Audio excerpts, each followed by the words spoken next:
젊은 여성들은 다름 아닌 강력반의 형사들이었다. 한국 경찰 최초로 여성 형사들로 구성된 서울 양천경찰서 강력 2반이다.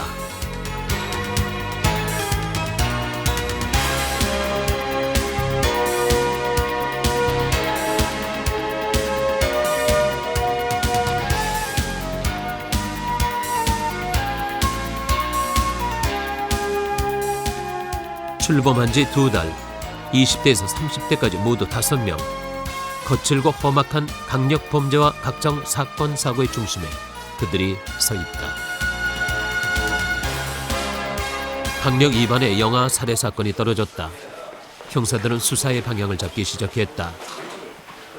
접근 방법은 2가지. 첫 번째, 관내의 모든 산부인과를 뒤질 것. 사동에서 발생을 했거든.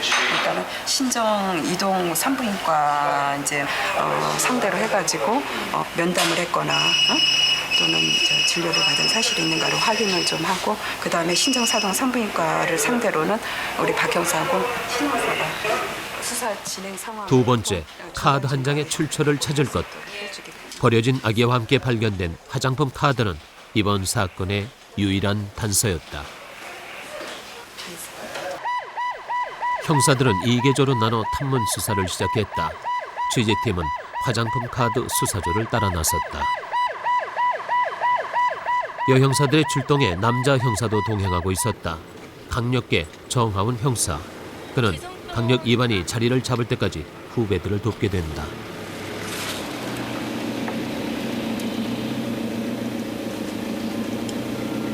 이틀 정도 된 거래요, 그러면? 난지?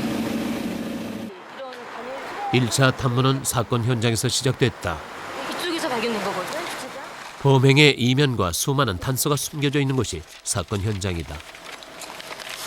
여기가 보면은 일부러 길 건너서 버리지 않는다고 주택가에서 버리지. 난장소도 중요해. 여기 나가서. 그렇죠. 그런데 그 다음날 비가 와가지고 쉽게 내려갔다고 감식반에서 그렇게 얘기하더라고. 이 선인가? 이 파이프가? 현장엔 아무것도 남아있지 않았다. 결국 남은 단서는 화장품 카드가 전부다. 하지만 카드에 기록된 건 전화번호부에도 없는 상호, 그리고 의미를 알 수 없는 몇 자리의 일련 번호뿐이다. 그러나 이것은 이번 사건의 유일한 단서다. 아기를 낳아가지고서는 카드로 퇴치를 자른 다음에 이제는 피가 묻어있고 하니까는 그냥 그 자리에서 그냥 비닐봉지에 싸갖고는 버렸을 확률이. 그 카드는 어떤 종류의 카드? 그 일반 우리 은행 카드 같이 그렇게 좀 플라스틱 재질로 좀 딱딱해가지고요. 종류는 어떤 종류? 화장품 가게에서 만드는 만들어주는 카드. 예. 그러니까 화장품 가게 같은 경우에는 가까운 곳으로 다니잖아요. 주로 거주하는 곳에서. 그쪽 주변을 상대로 해가지고 임신했던 여자, 그러니까 인적사항이 없을 확률도 높아요. 그러니까 주민을 상대로 탐문 조사가 시작됐다. 형사들은 근처 상가에 화장품 상들이 밀집해 있다는 것을 알아냈다. 문제의 가게를 본 것 같다는 사람도 나왔다. 일단 시장 내라고 하니까는 저쪽 골목길은 배제하고 요 안에부터 확인하는 거. 수사의 범위가 좁혀졌다. 형사들은 상가에서 탐문을 계속했다. 그리고 마침내 같은 업종의 한 가게에서 문제의 상호를 정확히 기억하는 사람이 나타났다. 하지만 대답은 기대밖이었다. 네. 있긴 있었어요? 있긴 있었지만 벌써 2년 전에 문을 닫아버렸다는 것이다. 주인은요? 바뀌었죠? 주인도 바뀌었어요? 그래요. 고맙습니다. 네? 무슨 일 있어요? 아니에요. 남자 형사들이 겪는 어려움 중에 하나는 탐문 과정에서 신분이 노출될 가능성이 많다는 점이다. 신분이 노출되면 범인 검거는 힘들어질 수밖에 없다. 그러나 화장품 가게를 드나드는 젊은 여성들을 형사라고 볼 사람은 없었다. 카드 번호 가지고 혹시 신분 확인이 될까 해가지고서 온 거거든요. 카드 번호 가지고는 신분 확인이 안 돼요. 그럼 어떻게 해야지? 그래서 안 되죠, 그걸로는. 무슨 일을 보는데요? 아까 저기 신분증 보셨죠? 저희 강력 위반해서 사건 지금 처리하고 있는 중이거든요. 손님이 오셨을 때 아무나 만들어놓으면 그냥 만들어만 주거든요, 저희들은. 그 카드는 그럼 어떤 목적으로 사용이 되는 거죠? 저희들은 고객까지. 수는 그냥 거기까지. 이름도 물어보지 않고 아니죠. 이름하고 전화번호. 이름하고 전화번호 그것만 알면 돼요. 예. 그거라도. 다행히 이전 가게의 고객 명단은 아직 남아 있었고 카드 주인의 신원도 드러났다. 이게 첫 방문일 거예요. 1월 29일 날 처음 오고 한 번도 안 온 것 같은데요. 전화해가지고 누가 받는가 금방 확인. 앳된 목소리의 송 형사가 전화 접촉을 시도했다. 카드 주인의 성별을 확인하려는 것이다. 만약 카드 주인이 여자인 경우 영아 살해 사건의 용의자일 가능성이 높다. 그런데 남자가 전화 받아. 카드도 확인해야 되는데. 좋냐고 모르게.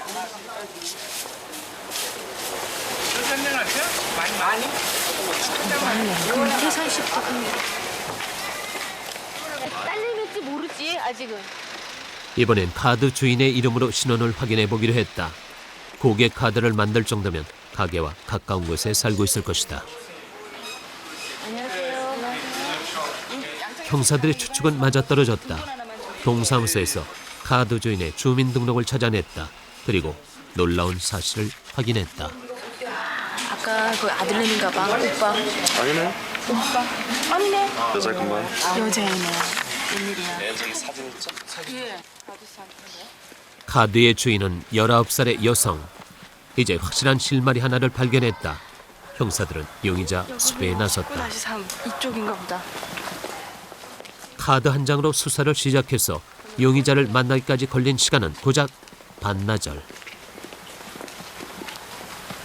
양천경찰서 나왔거든요.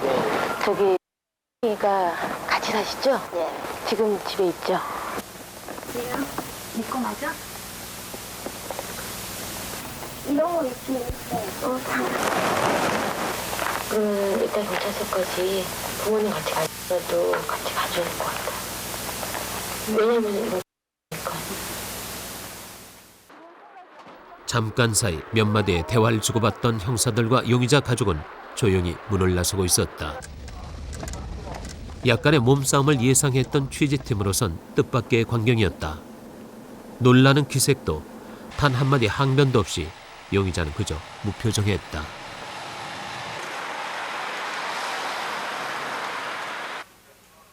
조서 작성이 시작됐다. 용의자가 카드의 주인이라는 사실은 명백했다. 98년도 1월달 집에 가박사는 2만 얼마쯤 더 살았지. 왜 잊어버린 거 같아요? 상식적으로 이해가 가는 말을 해. 그러나 용의자는 범행을 부인하고 있었다.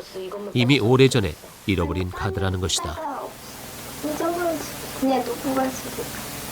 그런데 왜 하필이면 그런 급박한 장소에서 이게 나왔을까?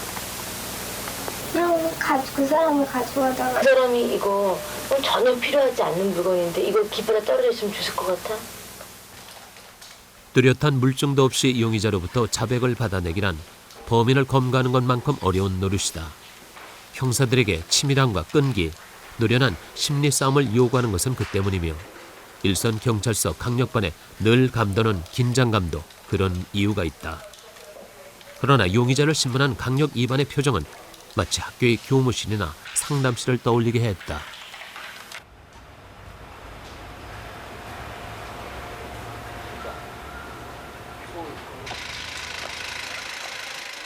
강력반에서도 청소년 범죄의 경우 일반 사건과 다른 수사 기법을 필요로 한다.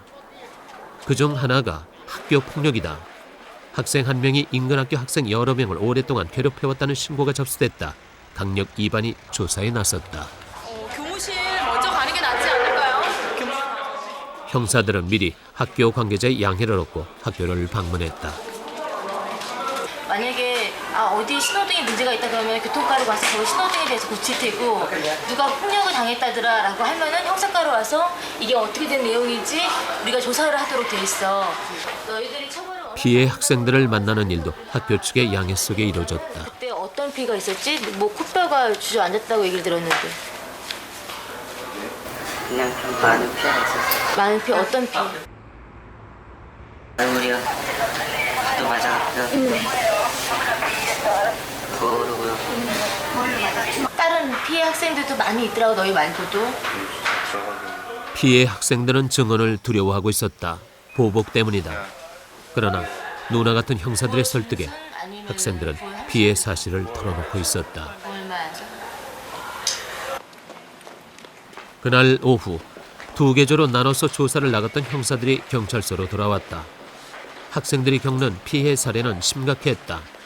인근 고등학교에 20-30명이 한 학생으로부터 줄곧 폭력을 당해왔다는 것이다. 이미 도장. 이쪽도 갔더니 처음에는 뭐 얘기하고 싶지 않다고 하다가는 나중에 이제는 조서 갔다 올까 얘기 나오니까는 정말 나쁜 놈이라고 그놈은. 얘를 무기징역 시키면은 살아있는 악마라고 그렇게 부른다고 하더라고. 실질적으로 이제 피해 학생들은 많이 있지만은 그 수법이라든가 이런 게 아주 난폭하거나 이런 건 아니거든요. 오히려 접근해갖고서는 이렇게 했을 때 어떻게 처벌받는지 가르쳐주고 그리고 또 그렇게 하면 안 된다는 것을 깨우쳐주는 정도면 되기 때문에 이거는 오히려 저희 강력 위반이지만은 여경이 했을 때 더 효과적이다라고 생각해. 이런 경우 피해 학생 보호와 재범 방지를 위해서는 신속한 검거가 생명이다. 용의자를 집에서 검거하지 않고 밖으로 불러내는 것도 청소년 용의자를 보호하기 위한 한 방법이다. 가능해, 먹지. 아니, 위치를 보고서는 어디로 나오라 얘기를 해야지.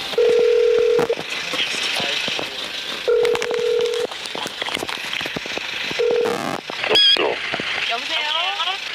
예, 안녕하세요. 신고 현장이라고 하는데요. 뭔데요? 몇 시쯤 들어올까요? 밤에 좀 해주실래요? 예? 밤 늦게요. 아, 밤 늦게요? 네, 12시 이전에 한번 전화해보세요. 그러면은 저기 핸드폰 번호 하나 적어주실래요? 제 거거든요. 네, 잠깐만요. 네. 01 341 아니요? 예. 형 되나요? 예. 예, 알겠습니다. 그러면 현장한테 전화 왔었다고 얘기해 주시고요. 제가 일단 여자친구를 가장해서 용의자에게 손을 대놨다. 그러나 형사들이 넘어야 할 산들은 아직 많이 남아 있었다. 국립과학수사연구소는 강력반 형사들에게는 또 다른 현장이다. 살인 사건의 사체 부검이 이곳에서 이루어지기 때문이다.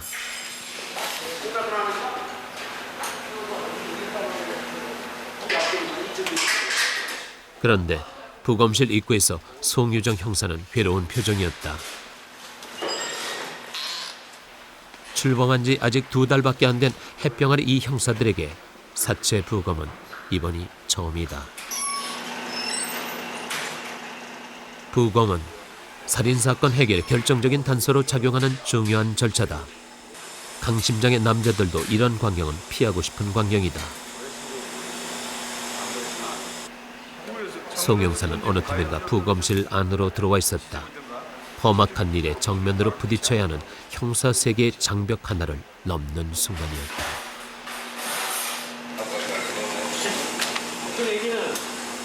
강력 2반을 돕고 있는 최 형사는 형사 생활만 18년째다.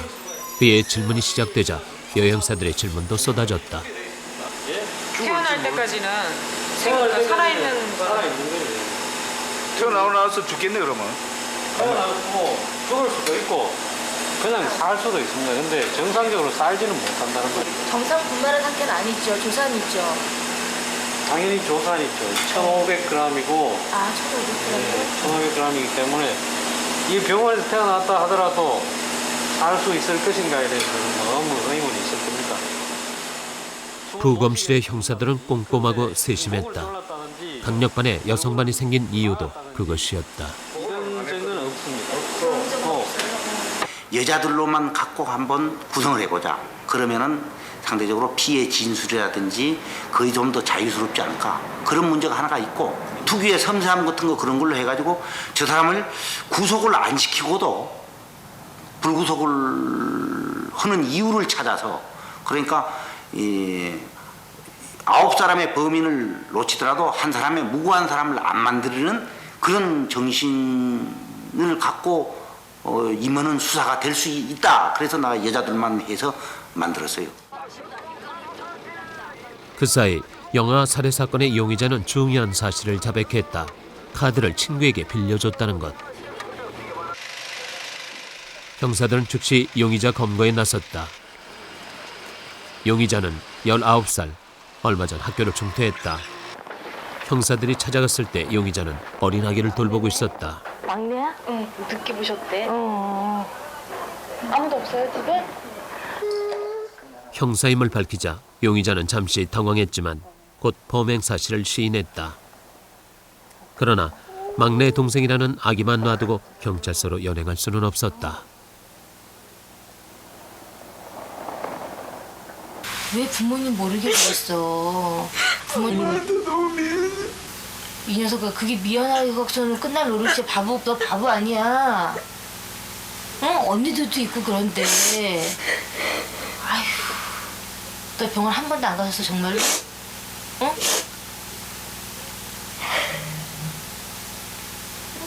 그게 몇 개월 그때까지 몰랐단 말이야. 이 녀석아. 아기 생각하면 머리 터질 것 같아. 처음부터 끝까지 피해자의 무지로 일어난 일이었다. 잠시 후 피의자는 묻지도 않은 사실까지 형사들에게 털어놓았다. 엄마도 너 그 정도까지 됐을 때는 알으셨을 거야. 그게 아니라 저기 애기도 내가 낳았단 말이에요. 저희는 지을 수 없어갖고. 어린 되세요? 네. 예, 안녕하세요. 아유. 저희 양천 경찰서에서 나왔거든요. 혹시 임신 중인 거 알고 계셨어요? 예? 임신 중인 거 혹시 알고 계셨어요? 예. 이 사건의 또 하나 원인은 주위 사람들의 무관심이었다. 가족 중 누구라도 딸의 임신을 알았다면 막을 수 있는 사건이었다. 조서 작성이 시작됐다. 조서는 형량 결정의 중요한 자료가 된다. 그것은 곧 한 인간의 삶을 결정하는 것이기도 하다. 그럼 자기랑 좀 관심 없다는 듯이 그렇게 얘기하는 것 같았어? 피의자의 딱한 처지는 형사들도 해결할 수 없는 문제였다.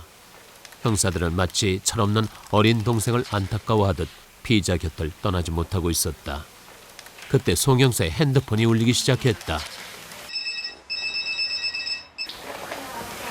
이름 누구라고 하던가요?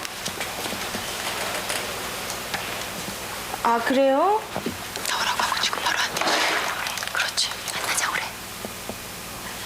만나자 그래. 지금 어디 있니? 여보세요? 지금 어딨어? 나 현정이거든? 현정이. 나 몰라? 임현정인데? 주무사님 누구예요? 저번에 학교폭력건으로 한번 그 고등학교 돌면서 피해자들 조사 받았었는데 그 피의자거든요. 근데 지금 집에 있다고 제가 그때 한번 연락처를 남겼었는데 지금 전화가 왔어요. 집이라고. 사안이 너무 이명사의 조서 작성은 계속됐다. 이럴 경우에 구속영장이 떨어지면은 한 번 더 판사를 만나가지고 저 다시 한번 제가 한 행동은 나쁘지만 다시 한번 이렇게 생각해 주십시오. 네가 더 하고 싶은 말이 있는지 그런 기회가 있어. 네가 한 번 더 분명 피의자에게도 권리가 있다. 그러나 피의자가 원해야 찾을 수 있는 권리다. 아니면은 전 나쁜 짓 했으니까는 그냥 그런 거 필요 없이 만약에 구속영장 떨어지면 그냥 바로 들어가겠습니다. 바로 그냥 들어갈래? 영장 떨어지면 바로 들어갈래? 이거는 우리가 판단하는 게 법 규정대로만 한다면 19살의 미혼모는 짧지 않은 형을 살아야 한다. 하지만 재판 전까지 2달 동안 본인이 원하고 재판부가 허락한다면 불구속 수사를 받을 수도 있다. 한 번 더 판사가 또 한 번 더 얼굴 보고서는 어떻게 된 건지 물어볼 수 있는 기회 있는데 그냥 들어갈 거야? 애기는 누가 키워? 형사들의 설득에도 불구하고 피의자는 자신의 권리를 거부하고 있었다. 차라리 구속이 되면 현실을 벗어날 수 있다고 판단한 것이다. 한 번 더 기회가 있을 수 있으니까 잘 판단해.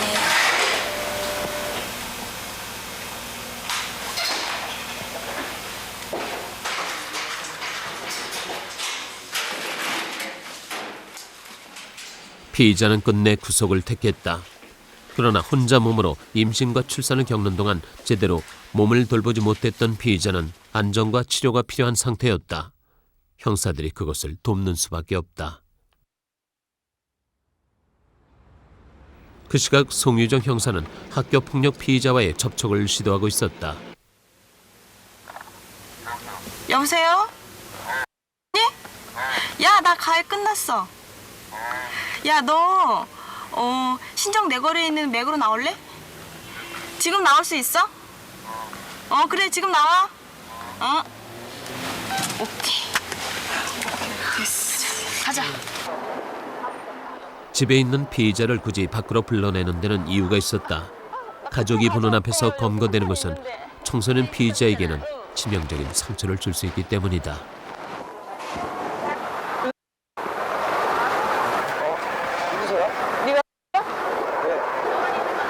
경찰서에서 나왔거든? 무슨 일로 왔는지 알아 몰라? 알죠. 알아? 수갑 안 쳐도 되겠지? 그래, 조용히 가 그럼. 담배 끄고. 담배 버려. 너 왜 애들 패고 다니고 그러냐? 버릇이 엄마.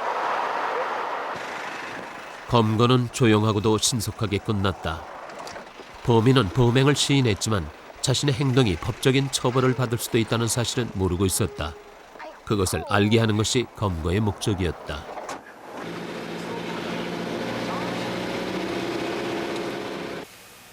이날 강력 2반은 2개의 사건을 해결했다. 그러나 형사들에겐 오늘 검거한 청소년 피의자의 사후 처리가 더욱 중요한 숙제였다. 그 숙제를 위해 형사들은 밤새 고민하고 있었다.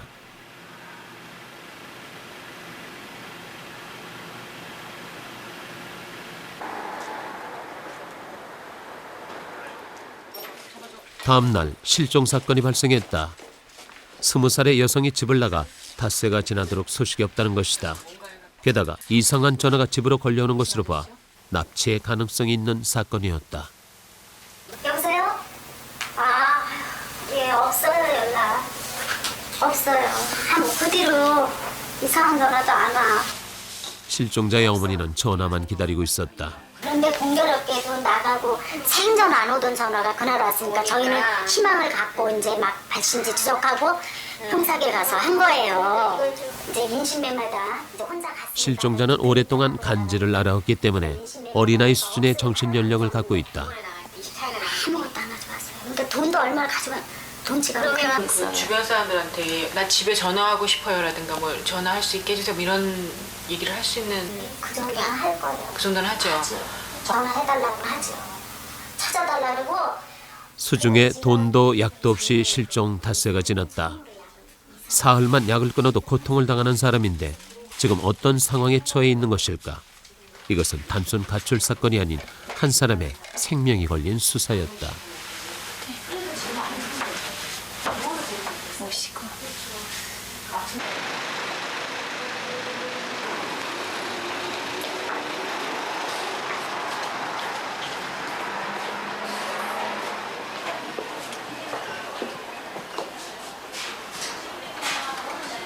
안녕하세요. 양천경찰서 강력반에서 왔는데 통화 내역 준비 좀 하려고 했거든요. 얘가 나오면은 해가지고 어떤 예, 알겠습니다. 근데 되게 멀리서 전화 왔죠? 이 근처가 아니고. 순천도 있고 근데 이것도 27일에서 28일? 27일 날 다 온 거야 아침에. 그러니까 그동안 연락이 계속 안 오다가 10월 27일 날 갑자기 이제는 막 온 거야? 광범위하다. 그렇지. 지금 현재는 어떤 상황으로 보고 계신 거예요?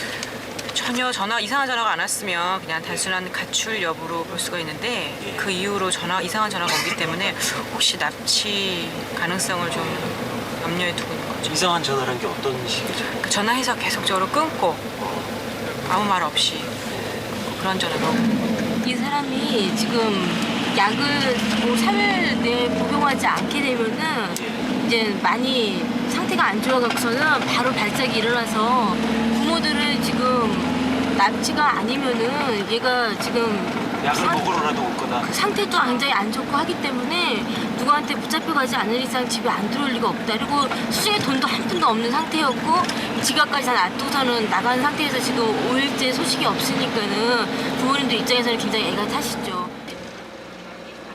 모든 사건에서 형사들은 범죄보다 사람을 먼저 생각하고 있었다. 차라리 구속을 원했던 영아살해 피의자를 위해 형사들은 따로 건의서를 만들어 불구속 수사를 받을 수 있도록 했다. 저희가 출동할 때 나갈 때 쓰는 권총이고요. 무전기 보시면 무전기고 이거는 치약이에요. 뭘 쓰지?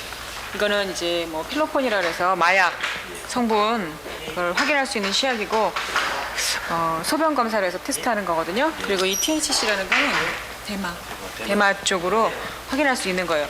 보통 가게 되면 2가지 치약을 다 확인을 하고요. 둘 중에 둘 다 나올 수도 있고 보통 하나 나올 수 있고. 또 다른 장면. 저희 이제 수갑 항상 갖고 다니는 거. 거기에다 예.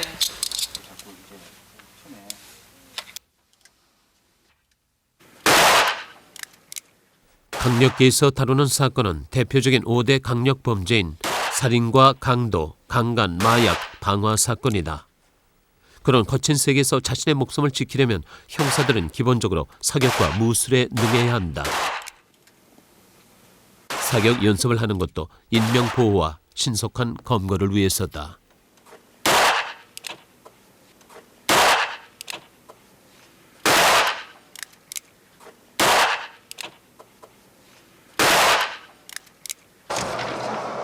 가장 점수가 높은 표적은 허벅지, 그 다음이 종아리 순이다. 허벅지와 종아리 표적은 인명을 보호하기 위한 한 방법.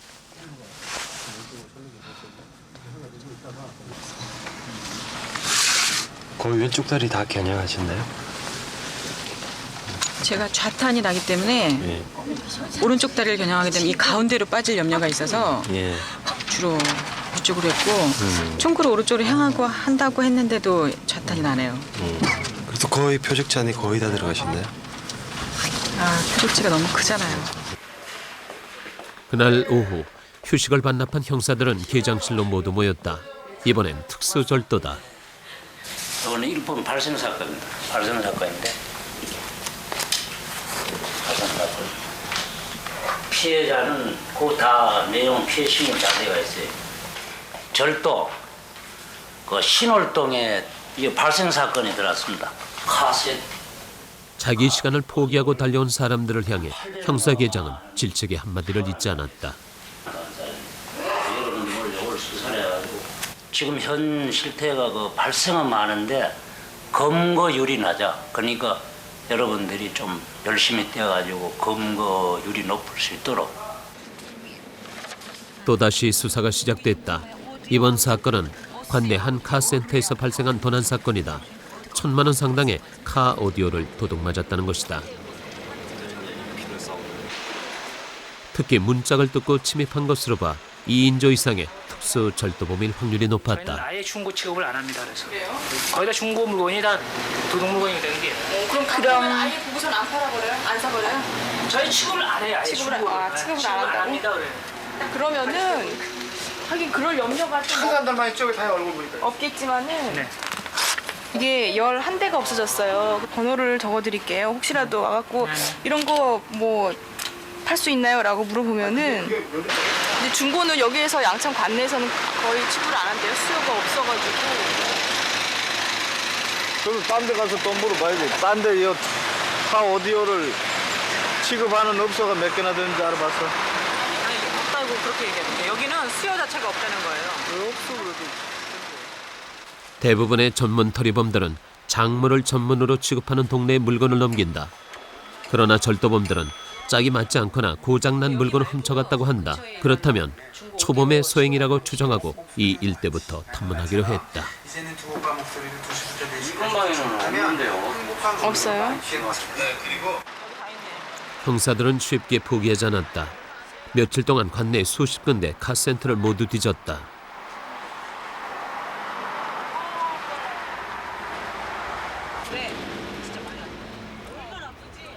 형사가 하는 일을 두고 무에서 유를 창조하는 일이라고 한다. 모든 정황이 막연한 수사의 경우 형사들의 다리품에 의존할 수밖에 없다. 그렇게 며칠이 걸려 형사들은 마침내 한 카센터에서 용의자의 인상착의와 차량 번호를 알아낼 수 있었다. 아니 장발할 정도는 아니고 좀 긴 편이고 키 작은데 머리가 짧은 스타일이고 요즘 애들 왜 남자애들 머리에 아니 스포츠 머리가 아니고 기름 해가지고 머리 쫙 붙여가지고 다니는 스타일 있죠? 그거였고 얼굴이 역삼각형 스타일이고 근데 그 친구는 왜소하더라고요. 걔네들이 보는 앞에서 내가 고장난 걸 보여줬거든. 여기 안 되는 게 불량이다. 거기서 털고 여기 와서 그거 하려고 그런 거 보면 그쵸? 초범이죠. 초범 같아 내가 보기에도. 내가 급하게 지금 이동하는 중이니까요. 조회 좀. 예. 박성주 형사는 용의자의 신원 조회를 의뢰했다. 거에 EF거든요. EF. 예, 뒷번호요. 자기 아버지 차고. 10568. 예, 주소요. 이번 용의자들은 전과 10범 이상의 강력범으로 밝혀졌다. 2인조 특수절도의 전과 10범 이상의 상대라면 만만한 대상이 아니다. 경력 2달째인 형사들로서는 일전을 벌일 각오를 할 수밖에 없다.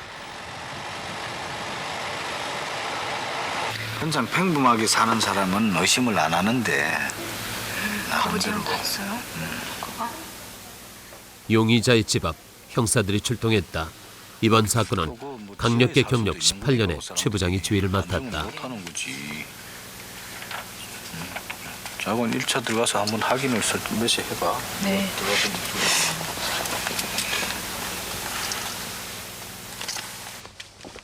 전과가 많은 범법자일수록 직업범인 경우가 많다.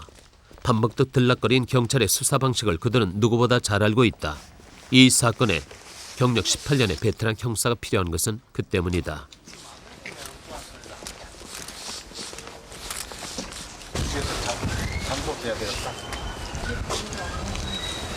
제가 맞아요? 네, 맞아요. 알았어요. 일단 차로 가보자. 우리 아저씨 차 좀 되게 이거 집 앞에서 좀 차 좀 빼달라고요. 예.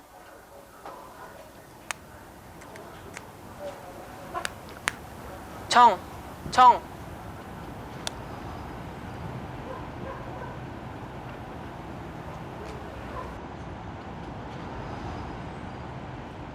형사들은 그 어느 때보다 긴장하고 있었다. 모두가 몸을 숨기고 박 형사를 주시했다. 여기 그랬어요? 이상하네.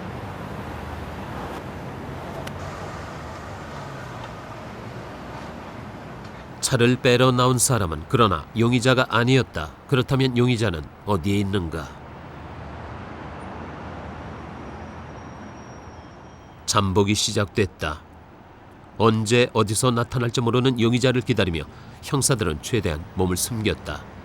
자신들의 신분이 노출되면 검거는 장기전에 들어가기 십상이다.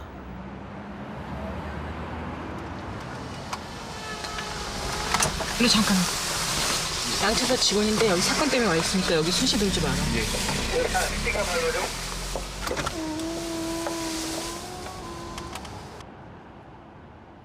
경찰 경력 7년의 박성주 형사는 취재 기간 중 가장 긴장된 모습을 보이고 있었다.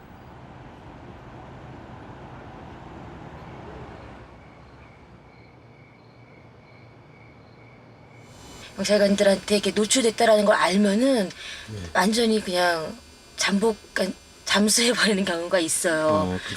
그렇죠. 도주할 우려도 있고요. 그러니까는 검거할 때 조금 시간이 걸리더라도 확실한 거죠. 이렇게 확실할 때 잡을 수 있는 게 그게 이제 검거율은 높으니까는.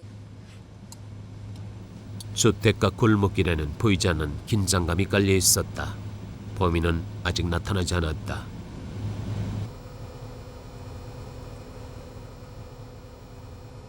새벽 3시를 넘겼다. 꼬박 12시간을 차 안에서 기다린 형사들 앞에 범인은 끝내 나타나지 않았다. 다음 날 아침 형사들은 여전히 용의자 집 앞에 있었다. 이번엔 반장까지 출동했다.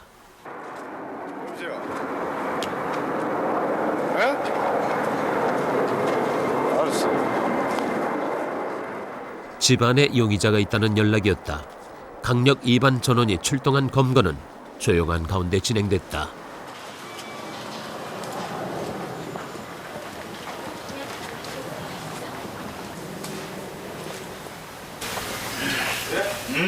나 여기 양천 강력 2반 최고인데.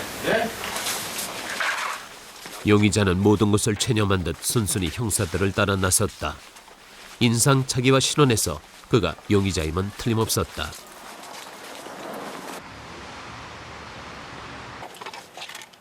증거도 충분했다. 압수한 용의자의 차량에서 도난된 카 오디오가 발견된 것이다. 자, 이거는 오디오. 그게 텔레비야? 네, 앞으로 나오는 거지. TV 가는 게 텔레비야? 네. 이제 남은 것은 공범이다. 어? 집이야. 알았어. 그래. PC방.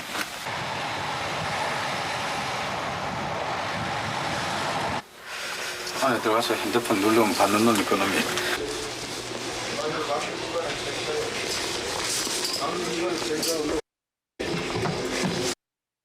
손 뒤로 빼.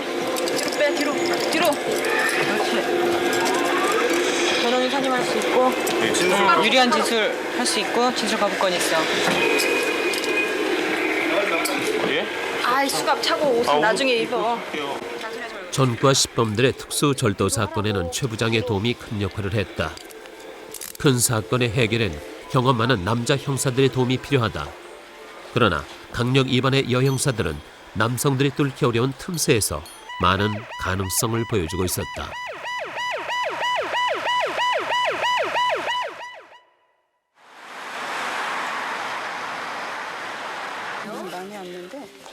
모처럼 형사들을 웃게 만든 것은 몇 통의 편지. 어머, 신정원님 어떻게 알고서 이렇게 직접 이름까지 알고 그랬지? 형사들은 어느 틈에 유명해져 있었다. 편지를 보내오는 학생들도 생겼다.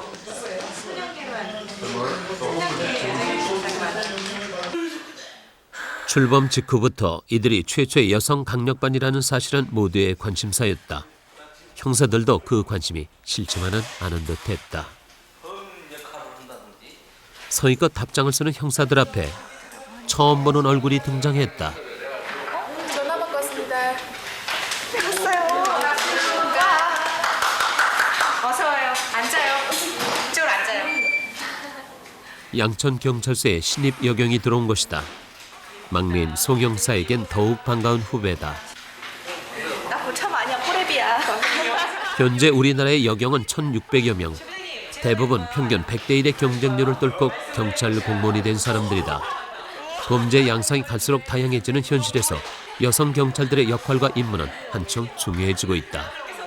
강력 2반 여형사들의 어깨가 무거운 것도 그 때문이다. 그들은 남자들만의 세계로 여겨졌던 강력반의 여성 수사 전담반이라는 새 길을 내고 있는 개척자들이었다.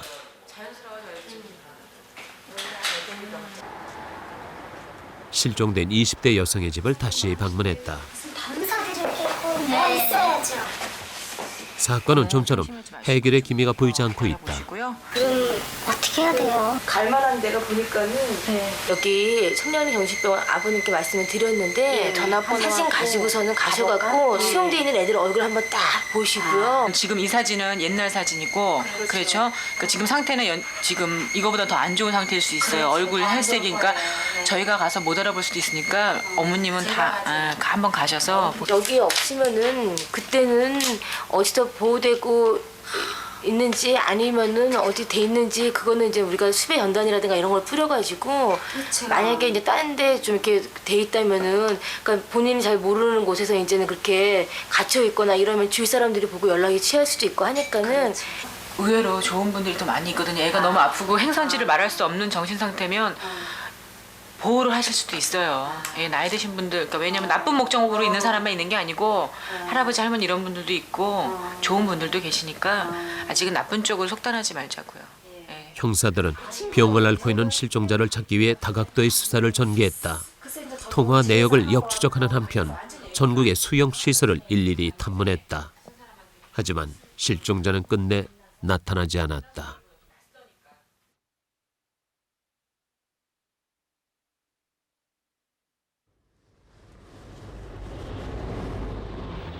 오늘은 형사들이 경기도의 한 작은 마을로 출동했다.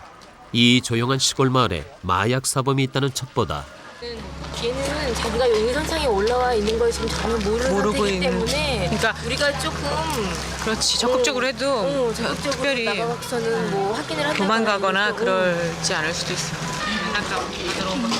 연수사무소로 갔다고 그러지 않으면 주민등록 갱신을 아직 안 해서 용의자의 신원을 파악한 형사들은 면사무소 직원을 가장해 주소지로 찾아갔다. 그러나 살고 있는 사람은 용의자의 아버지. 김이요? 저희 사무소에서 나왔거든요. 아드님이 김이죠? 네. 지금 집에 없나요? 예. 주민등록증, 이제 주민증 이렇게 카드식으로 발급하는 거 아시죠? 집에 들어가면 자꾸 섭외가 숨진 방이 있어요. 아, 그러니까 번지수는 모르시고요? 지금 가면은 글쎄 모르겠네. 용의자는 따로 방을 얻어서 살고 있었다.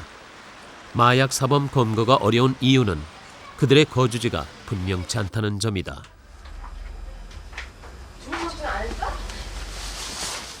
용의자를 확인한 송유정 형사가 지원을 요청하기 위해 달려나갔다. 검거는 이제 시간 문제였다.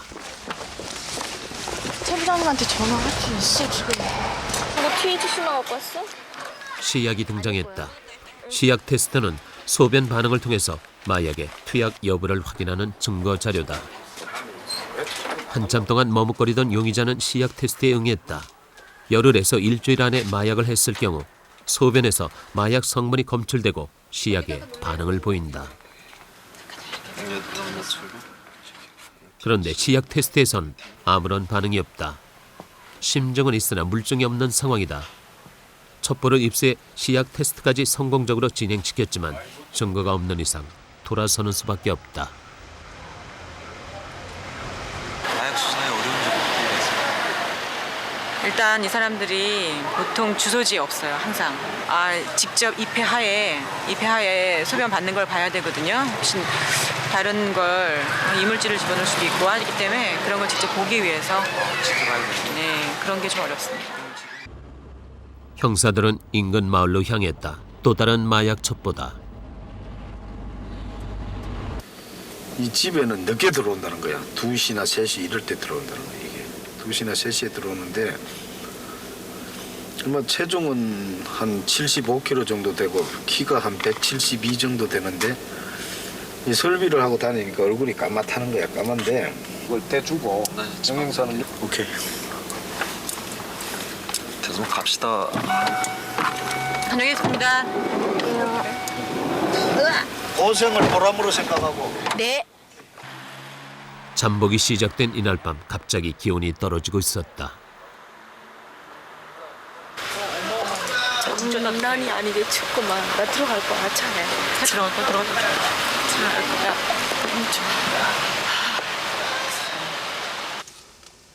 용의자의 집 앞. 시동을 끈 차는 바깥공기나 다름없는 냉기로 가득했다. 양천경찰서 1년 검거자의 상당수가 마약 사범이다. 그만큼 마약은 생활 깊숙이까지 침투했다. 용의자는 나타나지 않은 채 새벽 2시가 지나고 있었다. 이런 밤 시간에 잠복할 때는 정말 잠이 엄청 쏟아져요. 이런 잠 참으면서 이렇게 잠복하려면은 좀 뭔가 성과를 이뤄야 될 텐데 성과를 또 못 올리고 갈 때는 또 정말 허탈하고 그런 애로운 상황이 많은 것 같아요. 새벽 4시경 싸늘한 차 안에서 송 형사는 잠을 이기지 못하고 있었다. 최 부장은 일단 철수를 결정했다.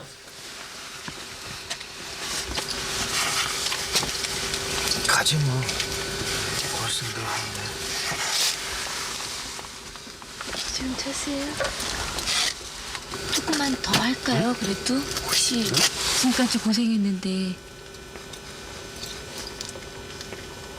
4시간까지 예, 30분만 더 할까요? 싫어 물어. 예, 별로 안 추워요. 물론 쳐. 새벽 4시를 넘길 경우 대부분의 용의자는 자고 들어온다는 것이 최 부장의 경험에서 나온 판단이었다. 그 판단은 정확했다. 새벽 5시 30분 아무런 성과도 얻지 못한 형사들은 서울로 돌아가고 있었다.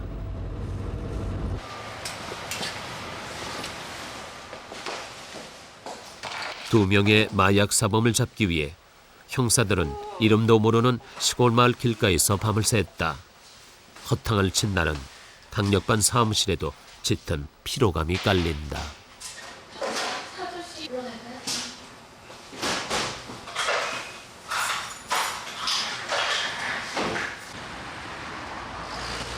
몽땅 다 잠복을 해야지. 밤 5시까지 뭐 잠복하는 자는데 여러분 알다시피 고생은 고생들하고 효과가 없어. 반장은 앞으로 그렇게 경력 운영하지 말고 사건의 경력을 분명히 판단해가지고 이건 3명이 가야 되겠다. 이건 전체 다 가야 되겠다. 예를 들어서 강도살이라도 이런 것은 진짜 중하니까 반전체가 움직여가. 형사는 철저히 검거율로 평가받고 존재 의미를 찾는 사람들이다. 양천경찰서 강력 2반의 여형사들도 그런 현실 속에 서 있었다. 근데 보니까 저희는 형사반 5개 반, 우리 강력반 3개 반 중에서 뒤에서 한 세 번째 정도 되는 것 같아요. 예. 더 열심히 해야 돼요. 형사분들은 그래요. 이 형사 생활이 무에서 유를 창조한다고 그런 개념으로 보면은 내가 뭔가를 하나를 성취했을 때 그 성취감을 느낄 수 있다는 게 피의자 가족들까지도 감동을 이렇게 일으키게 하는 경우가 있어요. 너무 세심하게 배려해주고 저도 형사 업무를 하면서 그러니까 정말 쟤는 용서할 수 없지만은 그 가족이라든지 다시 새 생활을 하는데 조금이라도 도움이 되는 그런 사람이 그런 형사가 되고 싶어요. 긴박한 범죄 현장에서 여성 형사들은 인권 보호와 갱생이라는 새로운 임무를 발견하고 그 임무를 스스로에게 부여하고 있었다.